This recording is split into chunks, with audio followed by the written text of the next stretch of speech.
அதுபோல் அன்புள்ள சகோதரர்களே, அடுத்த செய்தியாக நம்ம பார்க்கலாம் தமன்னியுல் மையத், மரணித்த அந்த உயிர்களுடைய அந்த ஜனாசாக்களுடைய ஆசைகள். இது சம்பந்தமாக நான் தனியாக ஒரு தலைப்பிலே பேசியிருக்கிறேன், இறந்தவர்களின் ஆசைகள் என்று.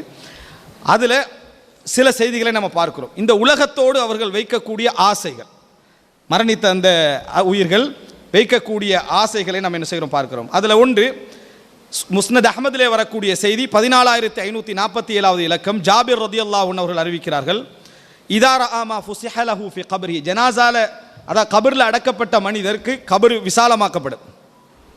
அந்த விசாலமாக்கப்படுவதை கண்டவுடனேயே அந்த மையத், அந்த ஜனாஸா சொல்லும், ஃபயுகா, அதாவது எப்படி என்றால் தஊனி உபஷ்ஷிரு அஹ்லி, எனது குடும்பத்துக்கு இந்த சுபசோபன செய்தியை சொல்ல அனுமதி தாருங்கள். நான் இருக்கக்கூடிய இந்த மகிழ்ச்சியை, நான் இருக்கக்கூடிய இந்த சந்தோஷத்தை சொல்ல அனுமதி தாருங்கள். உண்மையிலேயே நமது உறவுக்காரர் ஒருவர் கபரிலே மகிழ்ச்சியாகவும் இறைவனது பஷாரத்தோடும் இருக்கிறார் என்பதை விட எங்களுக்கு வேறு என்ன சந்தோஷம்? அது ஒரு பெரிய ஒரு சந்தோஷம்.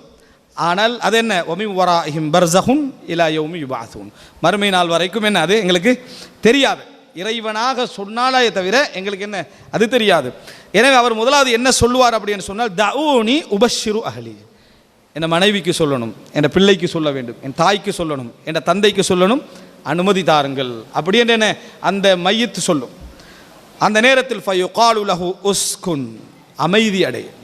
இதுதான் அல்லாஹு தாலா அந்த ஜனாசாவுக்கு சொல்லக்கூடிய வார்த்தை. என்ன? உஸ்குன், அமைதி அடைந்து விடு என்பதுதான் அந்த ஜனாசாவுக்கு சொல்லப்படும் என்ற செய்தியை நம்ம பார்க்கிறோம்.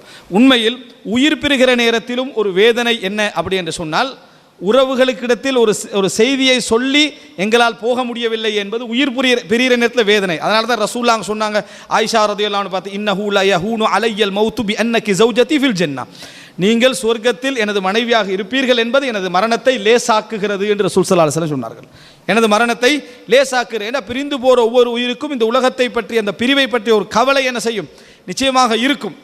அதே மாதிரி அந்த நல்ல செய்தியை சொல்ல வேண்டும் என்ற ஆசையும் இருக்கும். உஸ்குன், அமைதி அடையன் என்ன செய்யப்படும், சொல்லப்படும் என்ற செய்தியை முஸ்னத் அஹ்மதிலே நம்ம பார்க்கிறோம்.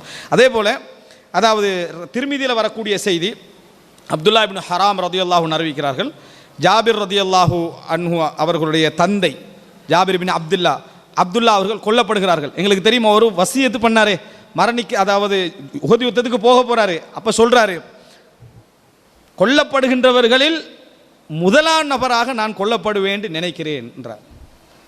கொல்லப்படுகின்றவர்களில் மின் அவ்வலி மா யுக்தல், முதலாவது கொல்லப்படுகின்றவர்களில் நான் இருப்பேன் நினைக்கிறேன். இது யாருக்கு இருக்கும்? அந்த நீயத், அந்த நீயத்தோட உள்ளத்திலிருந்து முதலாவது கொல்லப்பட்டது அவர் தான். முதலாவது அந்த முதலாவது கொல்லப்பட்ட சஃபரிக்குதே அதில் இருந்தது அவர். அப்போ அந்த மாதிரி அவர் என்ன செய்கிறாரு, கொல்லப்படுகிறார். முதலாவது அந்த சஃபில் கொல்லப்பட்டவர்கள் யார் இருக்கிறாரு? ஜாபிர் அல்லாவோட தந்தை இருக்கிறார், கொல்லப்பட்டுட்டார். ஜாபிர் அல்லாவுக்கு 9 சகோதரிகள், 9 சகோதரிகளை விட்டு, கடனையும் விட்டு தந்தை கொல்லப்படுகிறார். தோட்டத்தை வச்சு கடனை அடைக்கப்படணும். இந்த நேரத்தில் ஜாபிர் ரதியல்லாஹு அன்ஹு அவர்கள் மிகவும் சோர்ந்த நிலையில் இருக்கிறார். அவர் இளம் வயசு, மிகவும் சோர்ந்த நிலையில் இருக்கிறாங்க. அந்த நேரத்தில் ரசூல் ஸல்லல்லாஹு அலைஹி வஸல்லம் கேட்குறாங்க, உங்கள் தந்தையை இறைவன் எப்படி சந்தித்தான், என்ன சொன்னான் என்ற ஒரு செய்தியை நான் உங்களுக்கு சொல்லவா என்று கேட்டார்கள்.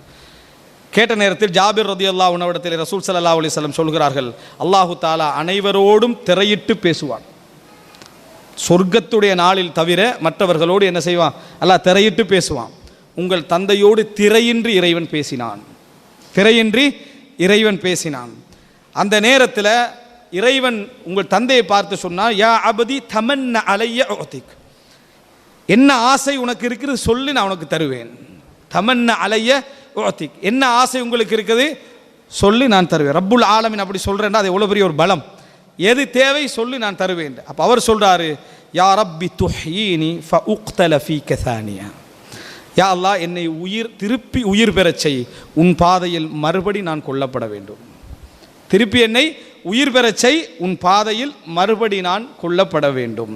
ஃபகால ரப்பு சுப்ஹான, அப்போ இறைவன் பதில் சொல்கிறான், இன்னஹு சபக மின்னி அன்னஹும் இலைஹா லா யுர்ஜஊன், அன்னஹும் இலைஹா லா யர்ஜஊன், அவர்கள் உலகத்தின் பக்கம் திரும்பி போக மாட்டார்கள் என்பது எனது வாக்கு.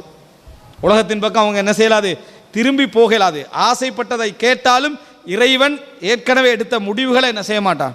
இறைவன் ஏற்கனவே தீர்மானித்தவைகளை, இறைவன் கதிரில் எழுதியவைகளை மாற்ற மாட்டான். கால யா ரப்பி ஃபஅப்லிக் மவ்வராய், அப்படியா எனக்கு பின்னால் உள்ள என் சமூகத்துக்கு இந்த செய்தியை சொல்லு. அடுத்த ஆசை இதான் உலகத்தோட தொடர்பு என்ற சப்ஜெக்டில் அடுத்த பகுதி. அந்த அந்த மரணித்த அவர்களுடைய எண்ணங்கள் என்ன இருக்கும்னா, இந்த செய்தி உலகத்தாருக்கு போய் என்ன செய்யணும், சேரணும். என் உறவினர்களுக்கு, என் ஊரவர்களுக்கு, என் தோழர்களுக்கு இந்த செய்தியை நீ எத்திவை. அந்த நேரத்தில் தான் அல்லாஹு தஆலா இந்த வசனத்தை இறக்கி வைக்கிறான். வலா தஹ்ஸபன்னல்லதீன குதிலூ ஃபீ ஸபீலில்லாஹி அம்வாதா, அல்லாஹ்வுடைய பாதையில் கொல்லப்பட்டவர்களை இறந்தவர்கள் என்று நினைக்க வேண்டாம். பல் அஹ்யாஉன் இன்த ரப்பிஹிம் யுர்ஸகூன், அவர்கள் இறைவனிடமிருந்து ரிஸ்க் கொடுக்கப்பட்ட உயிருள்ளவர்களாக இருந்து கொண்டிருக்கிறார்கள் என்ற செய்தியை அவர்களுக்கு இறைவன் என்ன செய்தான், ஜாபிர்லாவுடைய தந்தையின் வேண்டுகோளில் இந்த வசனத்தை அல்லாஹ் இறக்கி வைத்தான் என்ற செய்தியை நாம் என்ன செய்கிறோம், பார்க்கிறோம். அன்புள்ள சகோதரர்களே, இது ஒரு ஜனாசாவுடைய ஆசைகளோட ஒரு பகுதியை இது என்ன செய்கிறது, இந்த உலகம் தொடர்பான ஆசைகளில் ஒரு பகுதியை இது சொல்வதை நம்ம பார்க்கிறோம். அடுத்ததாக அன்புள்ள சகோதரர்களே, சூரா யாசின் 26, 27 வசனங்கள். அந்த ஒரு மனிதர் தூதர்களுக்கு சார்பாக பேசுகிறார். இவர்களை ஈமான் கொள்ளுங்க, நம்புங்க, அவங்க உண்மைதான் சொல்கிறாங்கன்னு சொன்ன உடனே அந்த ஊர் மக்களெல்லாம் சேர்ந்து அவரை கொண்டு போட்டாங்க. அவர்களை கொன்று விட்டார்கள். கொன்று விட்டால் ஒரு ஷஹீதுக்கு, அல்லாஹ்வுடைய பாதையில் கொல்லப்பட்ட ஒரு ஷஹீதுக்கு என்ன நன்மை? அவர் அல்லாஹ்வுடைய பாதையில் கொல்லப்பட்டு விட்டால் அவருக்குரிய நன்மை என்ன அப்படின்னு சொன்னால், அவருக்கு விசாரணை கிடையாது, கபருடைய விசாரணை கிடையாது, மறுமையில் அவருக்கு விசாரணை என்ன கிடையாது, நேரடியாக அவர் சொர்க்கம் நுழைவார். அவர் சுவர்க்கம் நுழைவார். சுவர்க்கம் நுழைங்கன்னு அவருக்கு சொல்லப்படுகிறது. கீலது ஹுலில் ஜன்னா, கொல்லப்பட்ட உடனே அவருக்கு சொல்லப்படுகிறது கீலது ஹுலில் ஜன்னா, சொர்க்கத்தில் நுழைந்து விடுங்கள். அவர் முதலாக சொன்ன வார்த்தை என்ன தெரியுமா? கால யா லைத கௌமி யஅலமூன், என் சமுதாயம் எனக்கு வழங்கப்பட்ட இந்த அந்தஸ்தை தெரிந்து கொள்ளக்கூடாதா? இதான் கேட்டார். கால யா லைத கௌமி, சொர்க்கத்தில் நுழைங்க என்று சொல்லப்பட்ட உடனே அவருடைய பதில் என்ன? கால யா லைத கௌமி யஅலமூன், என் சமுதாயம் இதை அறிந்து கொள்ளக்கூடாதா? அப்போ பாருங்க, சொர்க்கம் போகிற நேரத்தில் உலக மக்களுடைய அந்த அழிவு இழிவு, அவர்களுடைய வழிகேடு மாறக்கூடாதா என்று ஆசைப்படுவார்கள் என்று சொன்னால், அந்த அலாக்கத், அந்த தொடர்பு எப்படிப்பட்ட ஒரு பலமான ஒரு தொடர்பாக இருந்த மனிதர்களுக்கு இருக்கும் என்பதை நாம் என்ன செய்ய வேண்டும், புரிந்து கொள்ள வேண்டும். கால யா லைத கௌமி யஅலமூன். أعمى عن ذكر الله، أعمى عن المساجد، أعمى عن كتاب الله، أعمى عن بر الوالدين، أعمى كعموم عن طاعة الله عز وجل. هو يبصر للمعاصي، هو يبصر للذنوب، هو يبصر للمحرمات، للزنا، للفواحش، مقبل إليها. أما الطاعات فهو أعمى.